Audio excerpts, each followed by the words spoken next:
Good morning and welcome to day two of the discussion surrounding broadband expansion here in Wisconsin. My name is Andy Phillips. I am an attorney with Atolis Law. We're privileged to serve as general counsel to the Wisconsin Counties Association. And so we deal with a number of legal issues that confront the association and member counties from time to time. And one of the issues that always keeps cropping up are all these land use issues. It seems like every 5 or 6 years, we have a new land use concern that proliferates across the state. And we have all sorts of legal issues from a regulatory standpoint, from a land use standpoint, other standpoints that we have to deal with as counties. If you remember back to the mid-90s, we had the expansion of cellular service. And so we had cell towers that were all of a sudden making their way across the Wisconsin landscape. Then we have large livestock facilities that are wanting to site. We have non-metallic mining, and the list goes on with unique issues impacting Wisconsin counties. The latest is the push from both the state and federal, and frankly, the local level too, to expand broadband access to all sorts of underserved communities throughout Wisconsin. Primarily, this is going to happen in rural areas. There is just not a lot of money to be made in rural areas because there's not a lot of user population based in those areas. And so it's very difficult for internet service providers or ISPs to make money at this. And so what we want in a digital age is access by the entire populace to digital resources and the ability to connect to the internet. That's a very important aspect of living and participating and being in the digital age. So I understand, and we understand why it is that we want to expand broadband access. The question is, how do we do it? Well, there are several different ways and different methods by which the access and the expansion of access occurs. You've heard about some of them in the context of the discussions that you've already had at these very important meetings. I'm going to touch on some of the legal considerations surrounding broadband expansion and access to broadband. I want to tell you right now that this discussion is not meant to be a checklist of what you need to do from a legal perspective.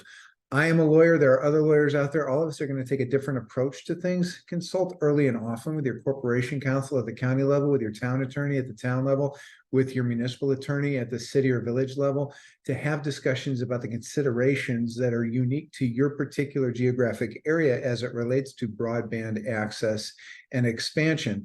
This is more or less a discussion, again, from my perspective, as a lawyer who's represented counties and county government for the past 28 years of my career, some of the considerations that I look at as it relates to this. And you're going to see some spillover too. I'm going to get into discussions that these discussions apply whether we're talking about broadband expansion or we're talking about grant deployment or grant requirements or other financing mechanisms for other uses within county government. And so again, this discussion is meant to provide you with a guidepost of considerations, nothing more, nothing less. And so without further, before I go on further, I know for a fact that Carl and Bill are incredibly excited to answer all of your questions about my presentation after I get done here. I spoke with them before recording this, and I know that they are incredibly excited to answer all of your questions.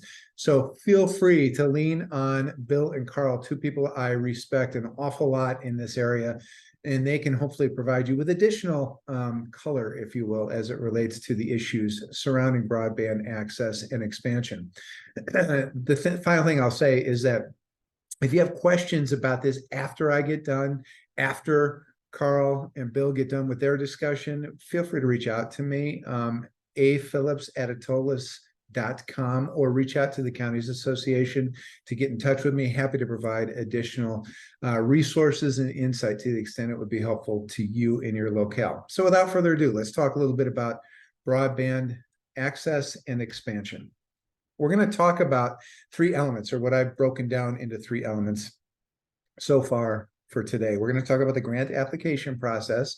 Then we're going to talk about the various legal agreements that need to be put in place, whether it relates to a particular grant, whether it relates to a plan of finance, or whether it relates to development. In other words, erecting certain infrastructure within your county or your location. And then finally, we're going to round out with some overall considerations as it relates to broadband expansion. So let's talk about the grant application. The reason that I'm paying a lot of attention to the grant application here is that, have you heard the phrase that there's no such thing as free money? We as county government learned that, all about that, when it came to the American Rescue Plan. There were all sorts of considerations and strings that came attached to that so-called free money emanating from the federal government.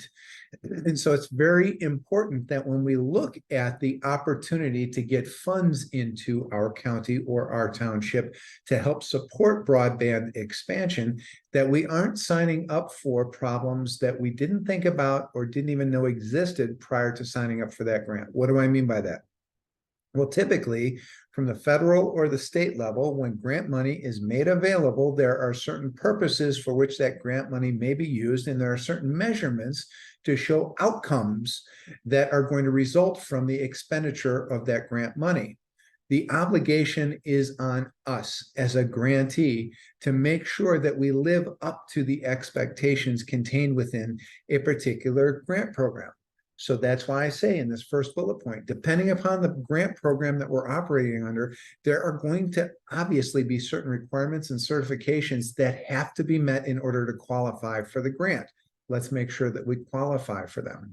Once we are sure that we qualify for them, understand that all of those qualifications and conditions are likely to become a part of the final grant agreement. So it's usually not the case where you simply apply for the grant and wait for the check to arrive. Typically, you're going to see a grant agreement come across your desk, which requires careful evaluation about what it is that you're signing up for. So make sure that you have an understanding of all of the qualifications and considerations which relate to a particular grant program. Again, it's going to be different depending upon the nature of the program, and what might be true at the federal level may not be true at the state level. Where it gets awfully tricky is where we have grant programs that trickle down, if you will, from federal to state to local, because typically what the state will do is it will get the grant money and it will impose all of the conditions associated with the grant money onto a sub-grantee, in this case, a local government. So the state is simply going to flow through all of the qualifications, the requirements, and the considerations onto the county or township, which is the ultimate recipient of that grant money.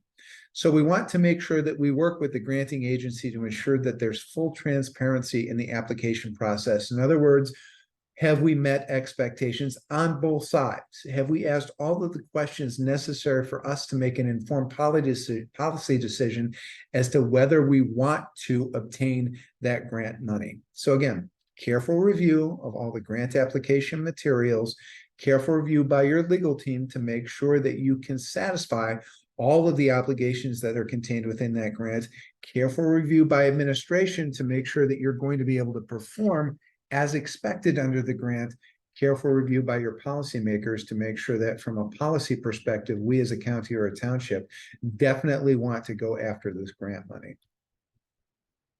Beyond the grant application, we have several categories of agreements that are impacted by broadband expansion and deployment. And again, this is not one size fits all. You may have one or several of these agreements in any given project structure. What the structure is up to you, and the agreements that you utilize in order to effectuate that project structure is up to you. So I want to talk about three categories that I've identified here as I think are important as it relates to broadband expansion and deployment. First, we have grant agreements. I've touched on that a bit already. Then we have the financing agreements, because after all, we're not going to expand broadband and deploy it without some money being involved. So how do we finance this expansion and deployment? And then we have development agreements. And this is getting back to my earlier comments about land use. When we've got the utilization or building of infrastructure within our county or township, it's going to impact the land use, the use to which land is made here within our county or our township. So what type of agreements do we have in place, have to have in place to make sure that everything is developed according to our expectations as municipal government? So let's start off with grant agreements. Very, very simply, it outlines the basic terms under which a grantee accepts grant funding. So first consideration is, Who is the grantee here? Is it going to be the county? Is it going to be the township? Is it going to be an ISP? Is it going to be a joint grantee? Who is the grantee? Because identifying the grantee is going to then identify the entity that is responsible for compliance with all of the conditions associated with the grant. And like I say in bullet point 2, I've said this earlier, be aware of the strings that attach to awards. There is no such thing as free money. Now, all of this is to say that these grant programs are really good programs and worthy of evaluation. You just have to be aware of all of the requirements that attach to the receipt or acceptance of grant funds. If there's going to be a sub-allocation of grant proceeds, meaning that as a county, we receive the money, then we're going to take that grant money and we're going to sub-allocate that grant money out to an ISP or another third party in order to expand and deploy broadband, we have to make sure that all of the compliance is shifted from our responsibility onto the third party. And so we do that through a sub-allocation type agreement or a sub-grant agreement. And we want to make sure, again, that we understand what our obligation is, and to the extent that we are asking a third party to perform, that we shift the burden of performance from a legal perspective onto that third party. So I always like to say that this is a process issue and not necessarily an X's and O's issue. What do I mean by that? Contracts, frankly, are long and sometimes boring to read. I say that as a lawyer, and I love reading contracts, and I understand that they can be very boring to read. What's important for your purposes is that you put together a process by which the individuals responsible within your county or township for overall administration of this program, they have a process for reviewing all of the legal requirements with your legal counsel, with corporation counsel, with your town attorney, with outside legal counsel, to make sure that you have set everything up in the right way. In other words, if we think about it from a diagram perspective, there's a flow chart of how we go through a process to make sure that everything happens. Because even if you follow the perfect process, that's not a guarantee of a result. But in my experience, in my estimation, I think you're more likely to get a good result if you follow a correct process. So let's make sure that we have a process for reviewing these things.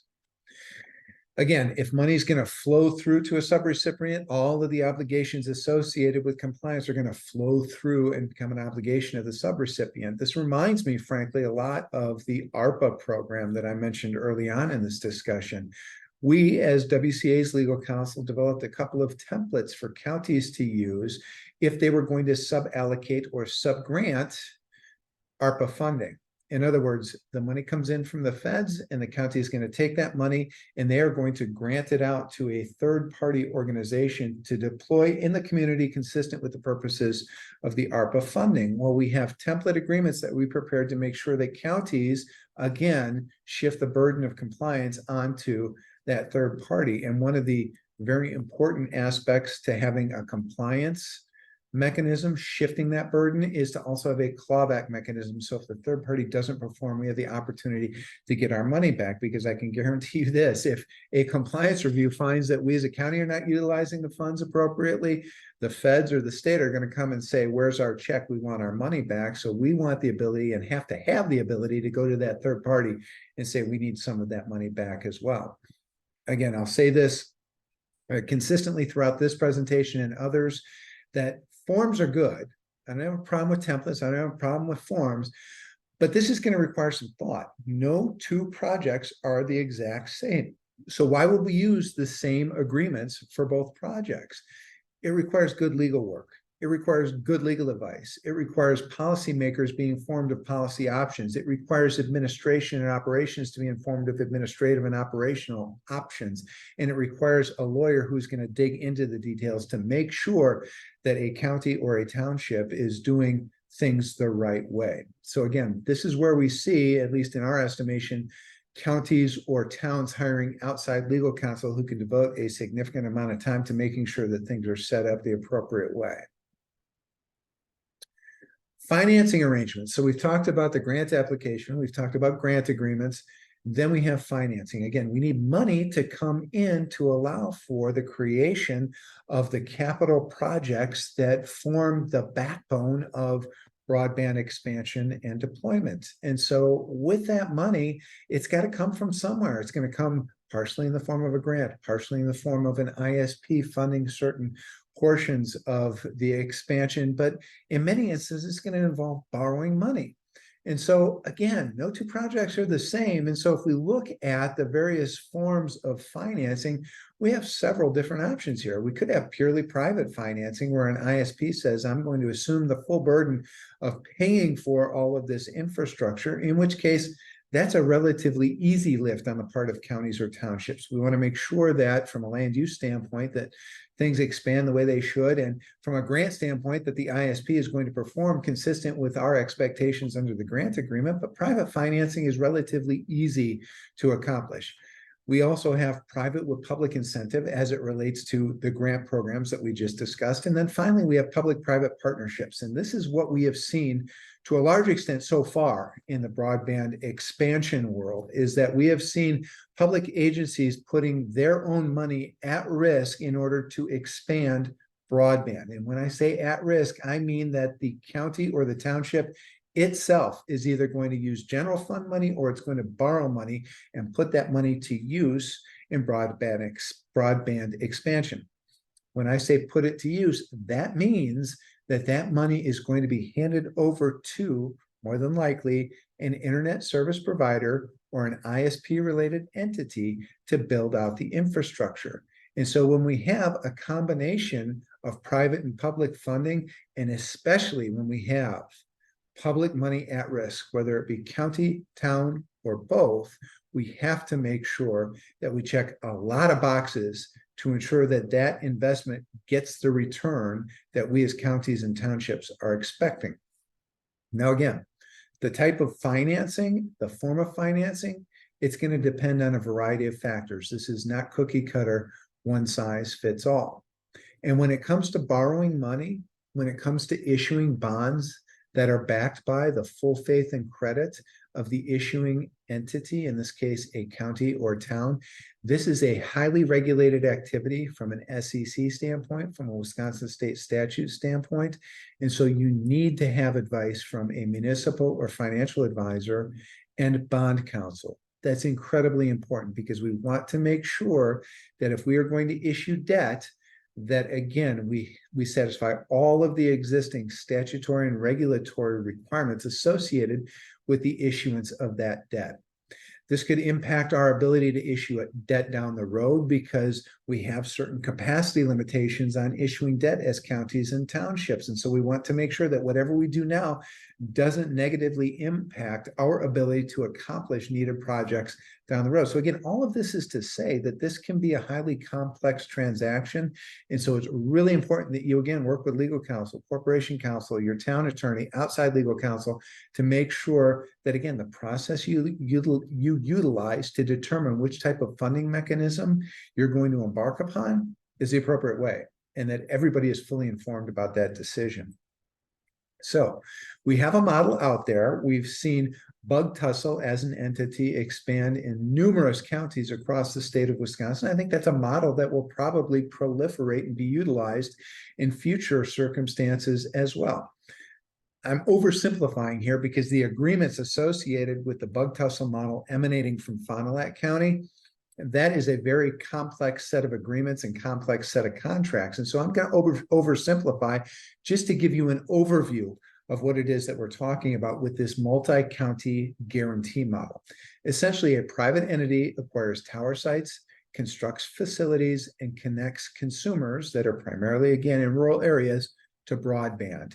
This model, it is economically feasible because it is beyond the borders of just one county. It expands out into other counties. One county, in the Bug Tussle circumstance, issues revenue bonds. That means that the bonds that are issued are backed by the revenues to be produced as a result of consumers purchasing broadband services from Bug Tussle. So in other words, the bonds, the security for the bonds is the customer payments that are going to come in as a result of broadband expansion. But as you might imagine, revenue bonds in and of themselves are not going to be enough to finance this. There's not a market for that type of venture simply because there are questions out there about how many customers are going to sign on. Are the revenue models correct? Investors want certainty if they're going to purchase those bonds. All right. So we have a process where the counties end up guaranteeing certain aspects of the payments on those revenue bonds. All right. So we have Bug Tussle, the private entity. They execute a loan agreement, promissory note, pledging their project revenues and saying that they're going to pay the money back. But investors say, we want more. We want more security for our investment in these bonds.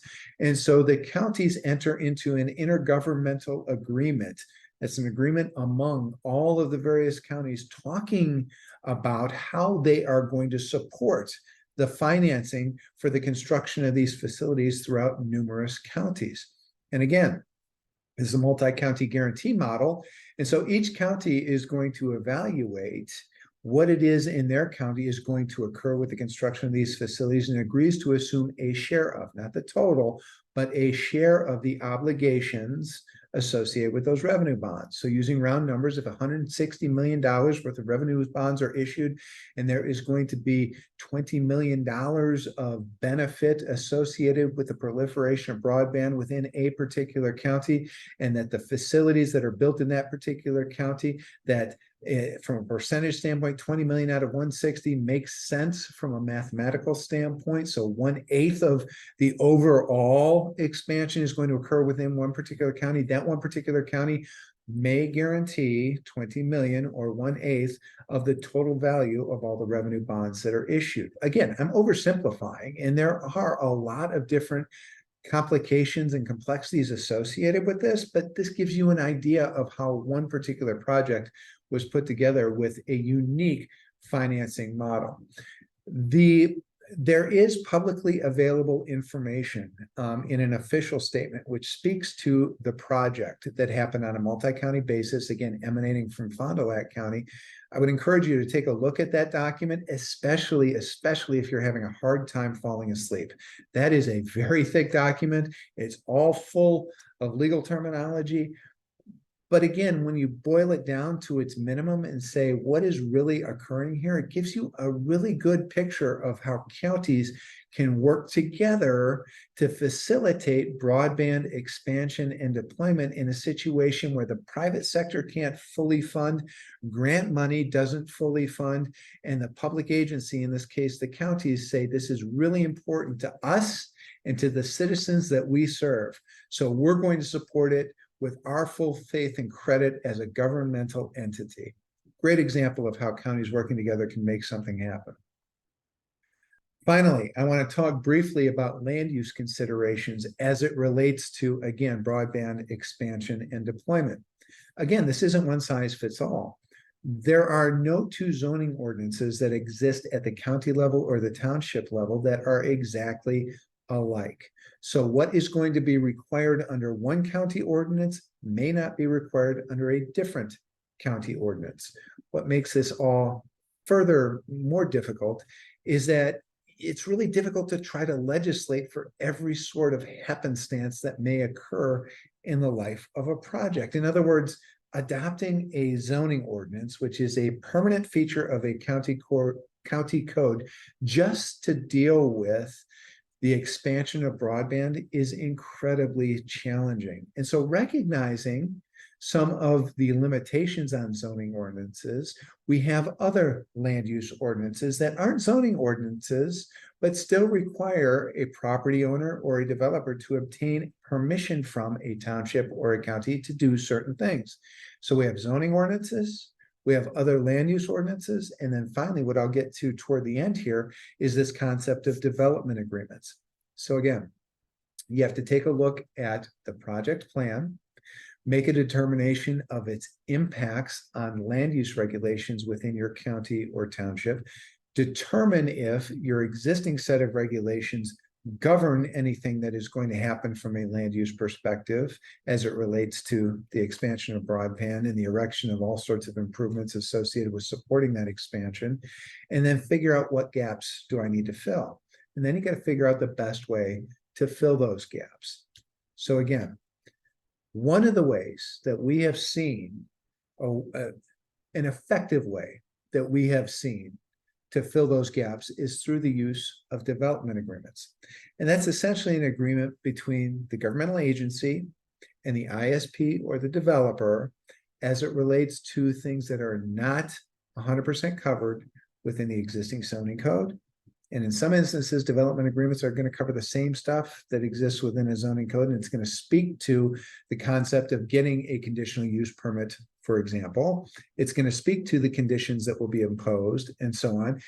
The reason that you do that through a development agreement, of course, is that you will have the developer or the ISP sign off on the imposition of conditions. And so there's not going to be an argument over what conditions are reasonable or not reasonable. There's going to be a definite duration to that CUP. In other words, even though your zoning code already covers the conditional use permit process and the conditional use permit considerations, a development agreement can tie it all together, put a bow on it, and say we have agreed upon a set of conditions that cover this particular development. So even though you usually use development agreements to fill the gaps from a regulatory perspective, those gaps that aren't covered under your ordinances, you can also use development agreements to fine-tune what is already covered in your ordinances. So some of the things that you see covered typically in development agreements, again, not cookie cutter or one size fits all, but some of the elements we see are pre-construction phase. What is the process for submission of site plans? Are we going to have a public hearing or public review process where the public has an opportunity to weigh in on these plans?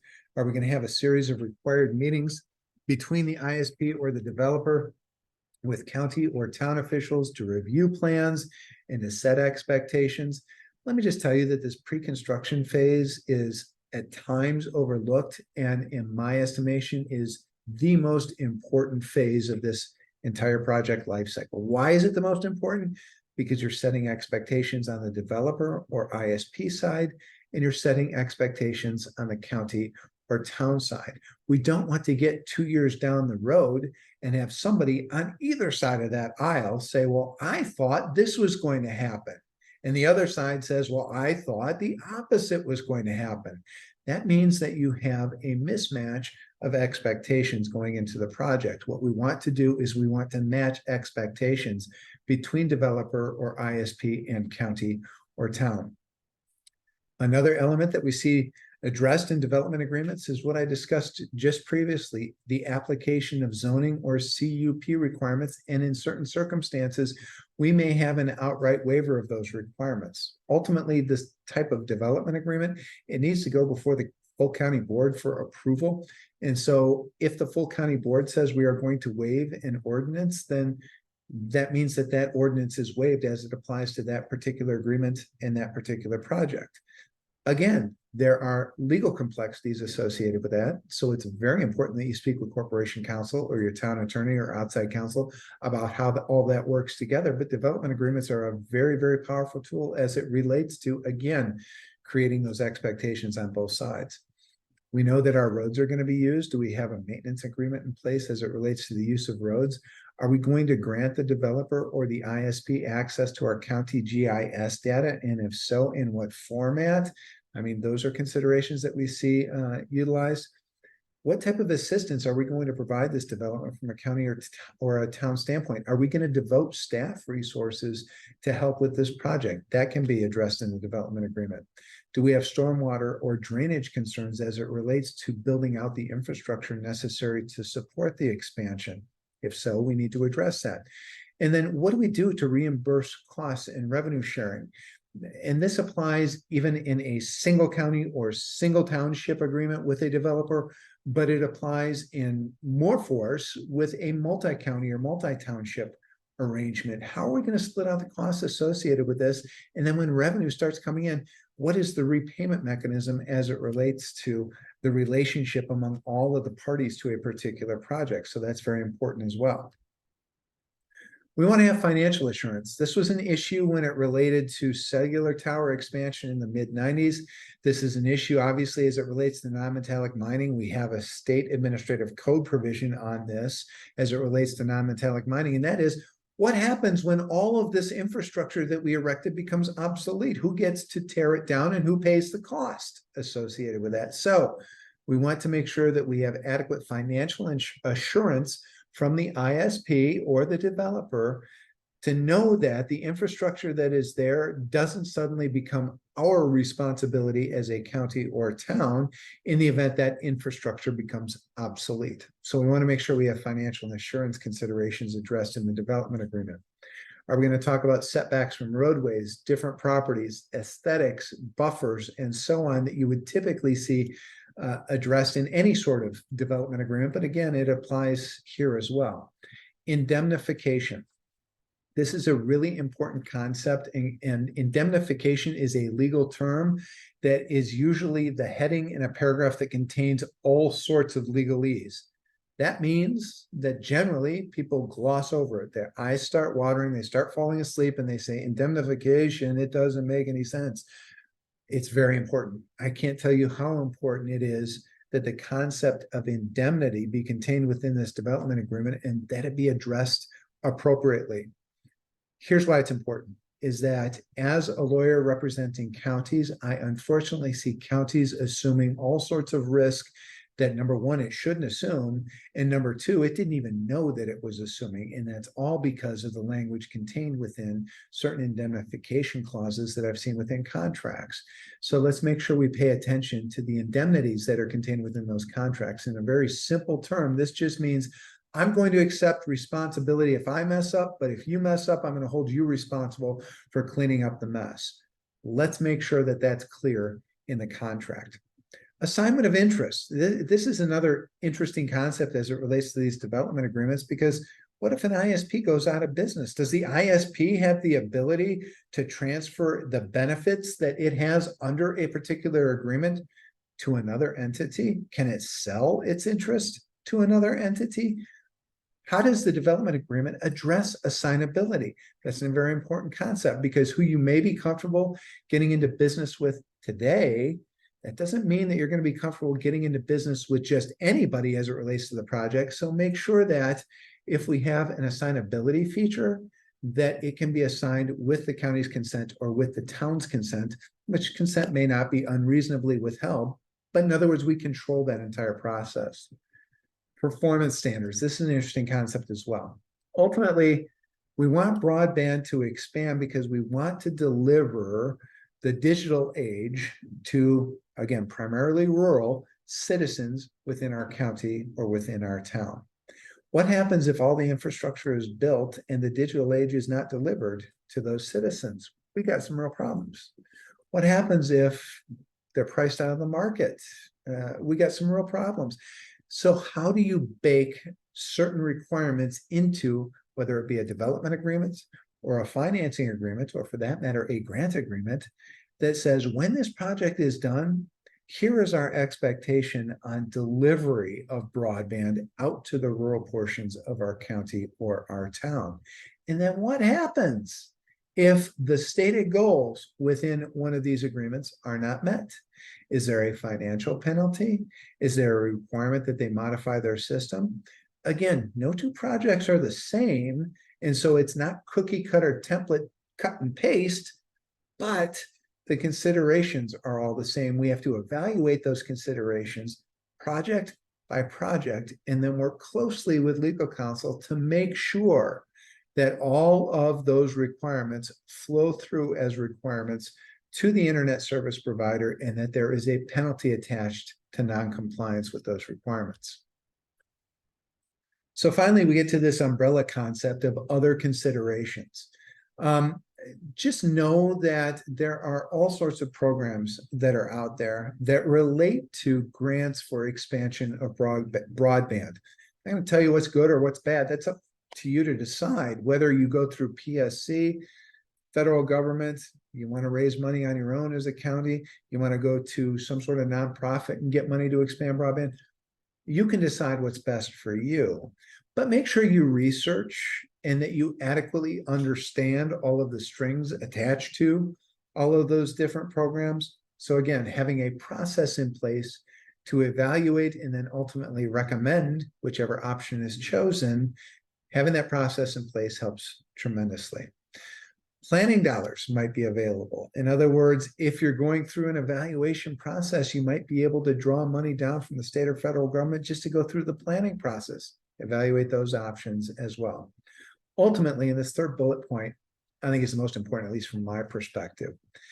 Building a solid partnership with the private sector, that's not a guarantee of a future result, but it's going to be beneficial, all right? Doing all of our homework up front is critical to establishing that solid partnership, all right? I hear time and again from a lot of my colleagues and a lot of people out there in county government, I long for the days when we used to do business on a handshake. Well, you can do business on a handshake and it can work out. That requires a high level of trust on both sides of that equation to know that the handshake is going to represent the business terms of the deal. High level of trust. I don't think we have that high level of trust with any ISPs that are out there or developers that are out there, such that a handshake will suffice. So what do we need to see? We need to see a contract or series of contracts that adequately show exactly what the project is. In other words, are we matching the expectations of the ISP or the developer with the expectations of the county or town? That requires thought, it requires homework, it requires us to be diligent. But the more we do that up front, the better off we're going to be down the road in having discussions with that particular partner surrounding the project. And dare I say, if a dispute arises, there is a way that we are going to solve that dispute so that the project moves forward, because ultimately we want to expand broadband. Ultimately, we want all of the rural areas in the state of Wisconsin to have access to the digital age, just like anybody in an urban area has access to the digital age. So that's what we want to accomplish. So with that, like I said at the beginning of this discussion, Bill, Carl are thrilled to answer any questions based upon the discussion that we've had thus far today. If you have follow-up questions, here's my contact information. Feel free to reach out to me. Feel free to reach out to the Counties Association. I know this is an incredibly important topic for the Counties Association, for the League of Wisconsin Municipalities, for the Towns Association, for UW Extension. There are resources that can help you. So feel free to reach out and have a discussion with anybody and everybody to get all of the information that you feel is necessary to make an informed decision about how broadband expansion is going to work within your particular geographic area. I want to thank UW Extension for the opportunity to speak with you this morning. I want to thank the program, other presenters for giving you all sorts of information and sharing their expertise with you. If you can't tell this already, I'm pretty passionate about this topic as it relates to county government. And so again, whatever I can do to assist you in your decision-making process, I'm happy to do that. Thank you much. Enjoy the balance of your conference.